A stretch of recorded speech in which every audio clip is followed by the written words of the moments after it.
पिछले वीडियो में आप लोगों ने 4 बेसिक क्वेश्चन सीख लिया है। अब 5th क्वेश्चन देखते हैं। If for green light photoelectric effect just take place then which other light of visual range shows or show photoelectric effect. तो विजुअल रेंज की 7 कलर लाइट जो होता है उसे हम विबग्योर कहते हैं। VIBGYOR।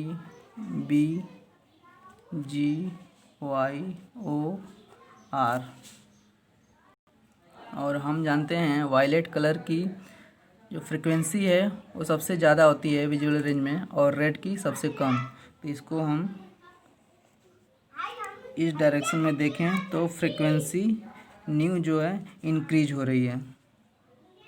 हम जानते हैं फोटो इलेक्ट्रिक इफेक्ट होने के लिए एक मिनिमम फ्रिक्वेंसी जिसे थ्रेशोल्ड फ्रिक्वेंसी कहते हैं उससे ज़्यादा इन फ्रिक्वेंसी का लाइट इंसिडेंट करवाते हैं तब फोटो इलेक्ट्रिक इफेक्ट होता है। क्वेश्चन में बोल रहा है कि ग्रीन लाइट के लिए photoelectric effect just take place हो रहा है, यानी कि ग्रीन लाइट जो है इसकी फ्रिक्वेंसी न्यू नॉट है। तो फोटो इलेक्ट्रिक होने के लिए न्यू ग्रेटर होना चाहिए न्यू नॉट से। तो यहाँ पर हम देखते हैं VIB वायलेट, इंडिगो और ब्लू की फ्रिक्वेंसी ज़्यादा है न्यू नॉट से। तो इन्हीं तीनों लाइट के लिए विजुअल रेंज में सिर्फ फोटो इलेक्ट्रिक इफेक्ट होगा, बाकी इन येलो, ऑरेंज और रेड के लिए फोटो इलेक्ट्रिक इफेक्ट शो नहीं करेगा। तो ग्रीन लाइट के लिए फोटो इलेक्ट्रिक इफेक्ट तो शो हो ही रहा है। तो हमें क्वेश्चन में other light of visual range पूछा है। तो अदर लाइट क्या हो सकती हैं? वायलेट, इंडिगो और ब्लू। यही 3 light photoelectric effect show करेंगी। अब नेक्स्ट क्वेश्चन देखते हैं। If frequency of light is doubled then option है first K max is doubled, second option है K max is more then double, third है K max increase but less than double. हमें बताना है कि इनमें से कौन सा ऑप्शन सही है। इसको सॉल्व करने के लिए मान लीजिए frequency of light is new और बाद में 2 टाइम्स किया जा रहा है, यानी कि 2 न्यू किया जा रहा है। तो इसके केस में, पहले वाले केस में हम मान लेते हैं काइनेटिक एनर्जी मैक्स जो है K1 मान लेते हैं इसको, और बाद में जब ये हो जा रहा है तो इसको के मैक्स डैश कर ले रहे हैं, ये हो जा रहा है K2। तो हम K1 और K2 के टर्म में डील करेंगे। तो मान लीजिए एक हम मटेरियल लिए हैं जिसका वर्क फंक्शन फाई है। तो हम अब इक्वेशन बनाते हैं K1 और K2 के टर्म में। K1 हो जाएगा H न्यू माइनस फाई और K2 जब फ्रिक्वेंसी 2 टाइम्स कर दे रहे हैं तो 2H new minus work function वही रहेगा, उसी मटेरियल का फिक्स है। अब ये पहला इक्वेशन है, ये दूसरा। अब K2 माइनस K1 दूसरे इक्वेशन में से पहला इक्वेशन माइनस करते हैं तो K2 minus K1 is equal to, ये माइनस हो जाएगा तो H न्यू सिर्फ बचेगा। फिर K2 क्या लिख सकते हैं? K1 plus H new.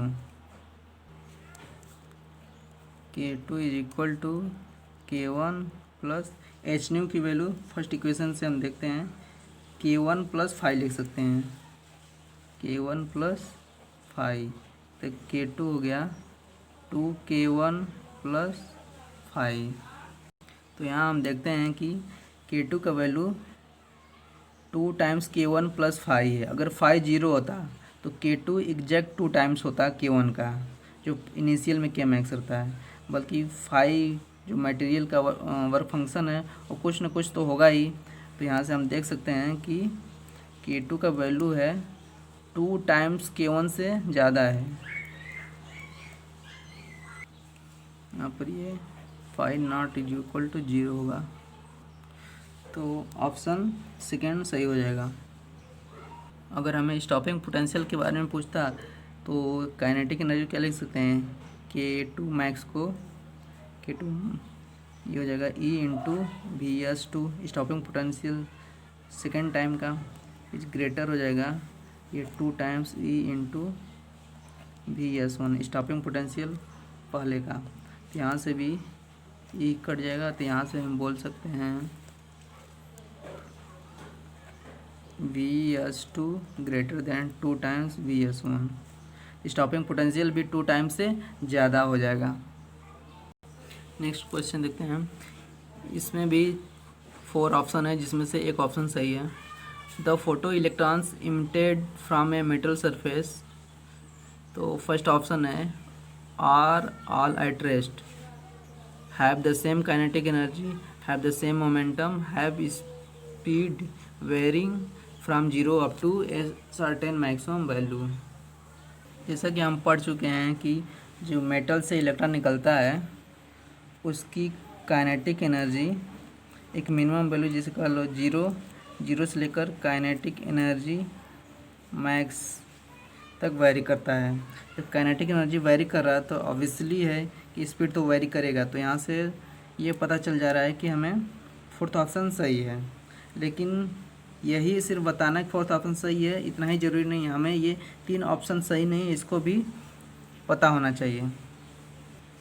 पहला और दूसरा ऑप्शन डायरेक्टली इसी से रिलेटेड है, तो ये तो पहला और दूसरा ऑप्शन गलत ही हो जाएगा।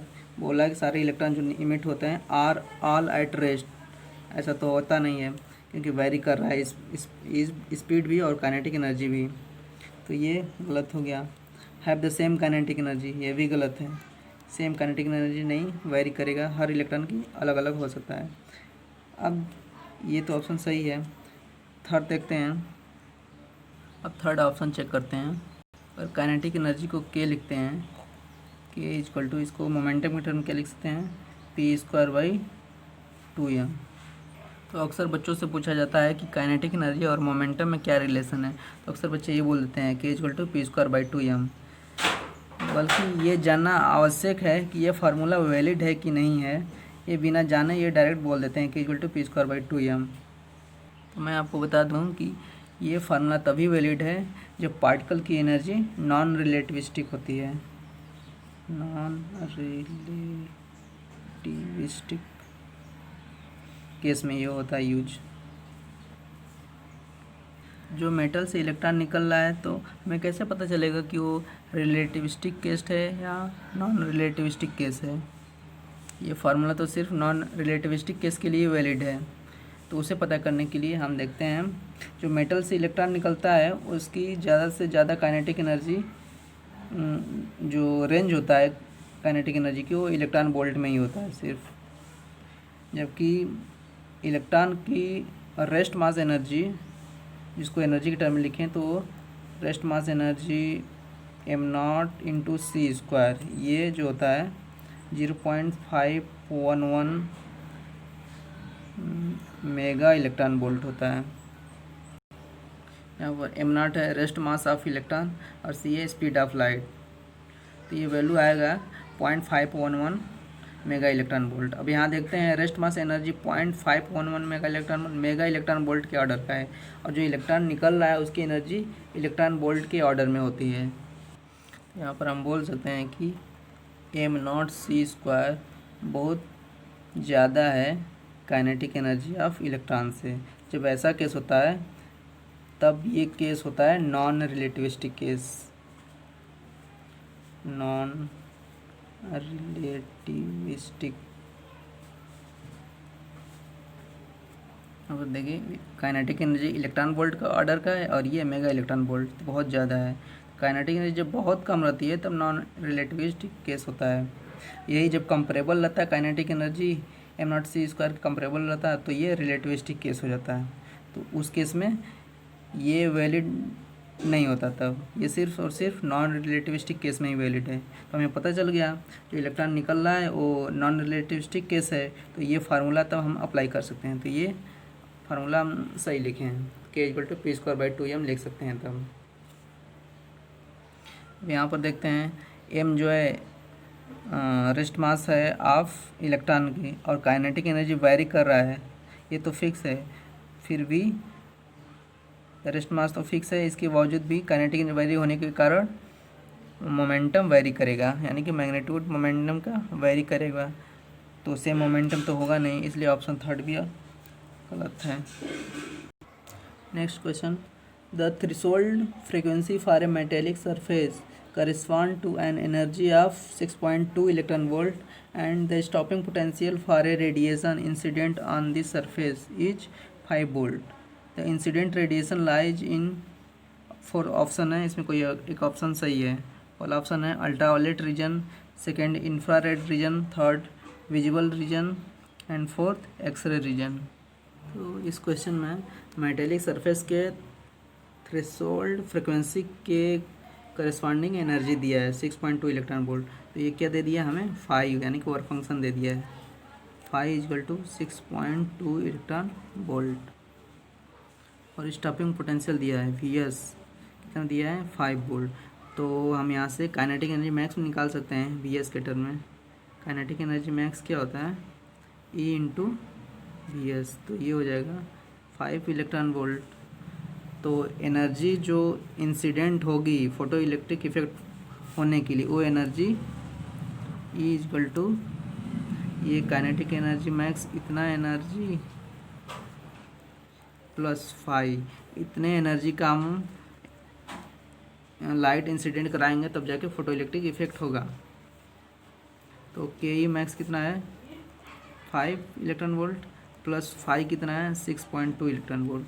ये आपका आ गया 11.2 इलेक्ट्रॉन वोल्ट। अब हमें बताना है कि 11.2 इलेक्ट्रॉन वोल्ट इतना एनर्जी का फोटॉन या लाइट तो किस रेंज में लाई करता है। तो अब हमने ये एनर्जी लेवल का एक डायग्राम बना दिया हाइड्रोजन एटम के लिए। तो जब इलेक्ट्रॉन n = 1 में रहता है तो उसकी एनर्जी कह लीजिए टोटल एनर्जी -13.6 इलेक्ट्रॉन वोल्ट में होती है। 2 में रहता है तो -3.4 इलेक्ट्रॉन वोल्ट रहती है। ये सारी एनर्जी इलेक्ट्रॉन वोल्ट में है। n = 3 में रहता है तो -1.51 इलेक्ट्रॉन वोल्ट रहती है। तो हाइड्रोजन एटम में जब भी इलेक्ट्रॉन n = 1 से 2 में या 3 में चला जाता है, एक्साइट हो जाता है, तो पुनः वो एक फोटान रिलीज करके वापस अपने ग्राउंड स्टेट में आता है। तो जब 2 से 1 में आता है तो एक फोटान निकालता है जिसकी एनर्जी होती है 10.2 इलेक्ट्रॉन वोल्ट। तो हम जानते हैं ये स्कूल कॉलेज में हम पहले ही पढ़ चुके हैं। ये जो एनर्जी होती है 10.2 इलेक्ट्रॉन वोल्ट ये अल्ट्रावायलेट रीजन में होती है। अल्ट्रावायलेट रीजन में जब इलेक्ट्रॉन 3 से 1 में रहता है तो उसकी एनर्जी कुछ आ जाएगी 12.09 इलेक्ट्रॉन वोल्ट। ऐसे ही 4 से 1 में आएगी तो कुछ एनर्जी ज़्यादा आएगी। ऐसे करते करते इनफाइनाइट से फिर n = 1 में आएगी तो उसकी एनर्जी एक फोटॉन जो की एनर्जी जो होती है वो 13.6 इलेक्ट्रॉन वोल्ट होती है। उतनी एनर्जी का फोटॉन इमिट करेगा। तो जब जब इलेक्ट्रॉन अपने एक्साइटेड स्टेट से ग्राउंड स्टेट में आता है तब तब एक डिफिनिट एनर्जी की फोटॉन इमिट करता है। तो जिसकी मिनिमम एनर्जी 10.2 इलेक्ट्रॉन वोल्ट होती है और इन्फिनाइट से n = 1 में है तो 13.6। इसी को बोलते हैं हम लाइमन सीरीज। तो लाइमन सीरीज जो होती है अल्ट्रावायलेट रीजन में होती है। तो ये सारे लाइमन सीरीज में आएंगे। जब n = 2 से 1 में आता है तो एनर्जी फोटॉन की होती है 10.2 इलेक्ट्रॉन वोल्ट। ये अल्ट्रावायलेट रीजन है। जब 3 से 1 में आता है तो ये इमिट होता है 12.09 इलेक्ट्रॉन वोल्ट। अब देखिए 12.09 ये 11.2 से ज़्यादा है। हाँ ज़्यादा है। और ये भी रीजन अल्ट्रावायलेट का है, ये भी रीजन अल्ट्रावायलेट का है। ये बीच का एनर्जी है तो ये तो अल्ट्रावायलेट में तो होगा ही। तो हमने इस हाइड्रोजन एटम के एनर्जी लेवल का डायग्राम बनाया ताकि आप इतना एनर्जी का आइडिया लगा सकें को किस रीजन में है। तो हमारा ऑप्शन सही है फर्स्ट अल्ट्रावायलेट रीजन। अब हमें ये 4 ग्राफ बनाने हैं, first, second, third and fourth हैं। तो ग्राफ जिसके जिसके बीच बनाया जाना है उनके बीच क्या रिलेशन है ये हमें पता होने चाहिए। तो पहला है के मैक्स वर्सेस न्यू, तो इन दोनों में क्या रिलेशन है ये पता होना चाहिए, तब हम ग्राफ आसानी से बना सकते हैं। इसमें न्यू क्या है, न्यू है इंसिडेंट लाइट की फ्रिक्वेंसी है और के मैक्स जो है kinetic energy maximum of electron of emitted electron की है। हमें रिलेशन फाइंड करने के लिए हम लिखते हैं K max = h nu - phi. Phi is the work function of the material. जो भी मटेरियल हम चूज करेंगे उसका वर्क फंक्शन है। तो हमें न्यू और के मैक्स के बीच ग्राफ बनाना है। इसको अगर वाई एक्सिस पे लिखते हैं तो इसको हम कंपेयर करें ज़रा, तो y equal to m x plus c, ये एक स्ट्रेट लाइन का इक्वेशन है। वैसा ही ये भी इक्वेशन दिख रहा है। यहाँ पर एक्स की जगह न्यू है, वाई की जगह के मैक्स है। तो हम इन दोनों से ये कंक्लूजन निकाल सकते हैं। जो एम क्या बताता है हमें, m equal to tan theta यानी कि स्लोप बताता है। M is equal to tan theta is equal to, यहाँ से हम एच कह सकते हैं। और सी क्या है, कांस्टेंट यानी कि वाई एक्सिस पर इंटरसेप्ट बताता है। ये कितना है, -5। तो हमें ये सब पता चल गया कि जो भी ग्राफ बनेगा वो स्ट्रेट लाइन बनेगा। अब ग्राफ बनाते हैं। ये हमारा ग्राफ बन गया, जिसमें हम देखते हैं कि टैन थीटा यानी कि स्लोप एच प्लांक कांस्टेंट के बराबर है और ये इंटरसेप्ट बता रहा है -5 वर्क फंक्शन। इसको हम यहाँ से डैश डैश लाइन किए हैं, इधर इधर सॉलिड लाइन किए हैं। इस डैश डैश लाइन का करने का मतलब सिर्फ यही है कि हम फ्रिक्वेंसी जो अप्लाई करेंगे या इंसिडेंट करेंगे वो एक मिनिमम फ्रिक्वेंसी होती है, उससे ज़्यादा अप्लाई करेंगे तभी इलेक्ट्रॉन इमिट कर होगा। अगर ये फ्रिक्वेंसी हम अप्लाई कर रहे हैं या इंसिडेंट करा रहे हैं तो इलेक्ट्रॉन इमिट नहीं होगा। तो इलेक्ट्रॉन इमिट नहीं होगा तो काइनेटिक एनर्जी मैक्स कोई मतलब नहीं है, तो इधर ग्राफ बनेगा ही नहीं। तो उसको हम बस डैश डैश दिखा दिए कि कहाँ पर कट रहा है, ये इंटरसेप्ट दिखाने के लिए। तो मिनिमम फ्रिक्वेंसी ये जो है जिस पर काइनेटिक एनर्जी मैक्स 0 हो रहा है, इसी को बोलते हैं थ्रेशोल्ड फ्रिक्वेंसी, न्यू नॉट। अगर ये वैल्यू पता करना हो तो हम के मैक्स का वैल्यू 0 पुट कर दें तो ये वैल्यू हमें पता चल जाएगी। तो यहाँ पर देखते हैं के मैक्स अगर 0 पुट कर देते हैं क्या वैल्यू आ जा रही है, तो हमें जो वैल्यू मिलेगी न्यू नॉट मिलेगी। तो यहाँ से हम लिख सकते हैं 0 equal to h nu not -5। तो न्यू नॉट क्या मिल गया, 5/h। ये वैल्यू हो जाएगी न्यू नॉट की 5/h।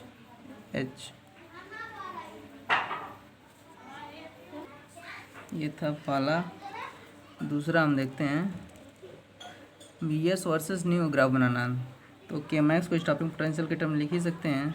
V S stopping potential क्या लिख सकते हैं, e v s minus is equal to h nu -5। तो हमें न्यू और वी एस के टर्म के बीच में ग्राफ बनाना है। तो यहाँ से v s is equal to nu by e -5, h और ये इसे डिवाइड करते हैं इसको भी 5/h न्यू बाई ई। तो यहाँ पर हम देखते हैं इसको भी कंपेयर करें y equal to m x plus c से।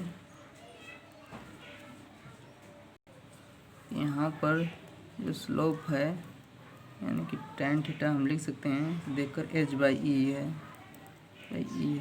और जो इंटरसेप्ट है वाई एक्सिस पर कितना है -5/e। तो ये भी एक स्ट्रेट लाइन है, इसका भी ग्राफ बनाते हैं। तो ये ग्राफ है वी एस वर्सेस फ्रिक्वेंसी का। यहाँ पर देखते हैं स्लोप जो है h/e है और इंटरसेप्ट है -5/e। फर्स्ट की तरह इसको भी हम बोल सकते हैं कि मिनिमम फ्रिक्वेंसी अप्लाई करेंगे जिस पर वी एस स्टॉपिंग पोटेंशियल 0 हो रहा है। इससे ज़्यादा अप्लाई करेंगे तो स्टॉपिंग पोटेंशियल बढ़ता जाएगा। तो ये मिनिमम फ्रिक्वेंसी पता करने के लिए न्यू नॉट, इसको भी वी एस 0 पुट कर दें तो यहाँ से मिल जाएगा 5/h। थर्ड हमें ग्राफ बनाना है के मैक्स वर्सेस 1/λ का। तो इसका ग्राफ बनाने के लिए हमें 1/λ और के मैक्स में क्या रिलेशन है ये पता होना चाहिए। तो के मैक्स इक्वल टू न्यू जो था उसको हम c/λ लिख दिए हैं, वैक्यूम के लिए c होता है -5। और इसको भी कंपेयर करते हैं y equal to m x plus c से। यहाँ पर हमें क्या मिलता है, f यानी कि slope is equal to hc। 1/λ को छोड़कर क्या बचा कांस्टेंट टर्म hc, ये हमारा बताएगा स्लोप। और c कांस्टेंट टर्म जो है ये -5 है। तो इसका ग्राफ बनाते हैं हम। ये हमारा ग्राफ बन गया, इसका स्लोप है hc और इंटरसेप्ट -5 है। ये वैल्यू जो होगी उसको हम लिखेंगे 1/λ0। तो लैम्डा नॉट क्या है? थ्रेशोल्ड फ्रिक्वेंसी है। तो के मैक्स यहाँ पर क्या हो रहा है? 0 हो रहा है। के मैक्स 0 पुट कर देंगे तो 1 लैम्डा नॉट की वैल्यू मिल जाएगी हमें 5/hc। 5/hc, तो ये 5/hc वैल्यू यहाँ की है। यहाँ पर हमें Vs और 1/λ के बीच ग्राफ बनाने के लिए हमने रिलेशन फाइंड कर लिया है। ये भी एक स्ट्रेट लाइन है। तो यहाँ पर हमें स्लोप क्या मिला है? hc/e और इंटरसेप्ट है -5/e। अब ग्राफ बनाते हैं। तो ये हमारा ग्राफ बन गया जिसका स्लोप hc/e है और इंटरसेप्ट -5/e है। यहाँ पर ये वैल्यू जो होगी x एक्सिस पर 1/λ0 है। इसकी वैल्यू क्या हम लिख सकते हैं? इसमें Vs 0 पुट कर दे रहे हैं तो वैल्यू हो जाएगी 5/hc। तो आई होप आप लोगों को ये सारे ग्राफ और पीछे बताए गए क्वेश्चन आप लोगों को बहुत ही आसानी से समझ आया होगा। Thank you.